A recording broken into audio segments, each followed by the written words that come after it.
ये कौन कौन से तेल है भाई? ये देखिए, ये बंगाल का तेल है, बाल बड़े करने वाला, मोटे करेगा, घने करेगा, मजबूत करेगा, बालों के लिए बहुत मुफीद है, ज़बरदस्त तेल है। तो ये देखिए साबुन बंगाल का, अच्छा, हाँ, रंग गोरा करने वाला।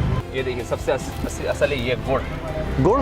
हमारे भाई दुकान का सब शान है ये, समझ। तो ये कहाँ के, यहाँ नहीं मिलता यहाँ क्या ये नहीं गुड़? मिलता ये गुड़। ये कहाँ से आया हुआ ये ये गुड़? बंगाल से आता है ये। अच्छा, ये भी बंगाल का गुड़ बंगाल है। से, ये बंगाल में ही मिलता है, यहाँ पर कहीं नहीं मिलेगा आपको। तो इसका कोई नाम वाम है या सिर्फ? पटाली गुड़ के देखिए, ये क्या हिसाब होता है? ये मिलेगा आपको 500 रुपये पाव, 400 रुपये पाव, 600 रुपये पाव, ऐसा होता है। बस। शहद, ये प्योर शहद है? हाँ, छोटी मक्खी का शहद। तो इससे आप कैसे, गारंटी है इसकी? गारंटी के साथ देंगे आपको।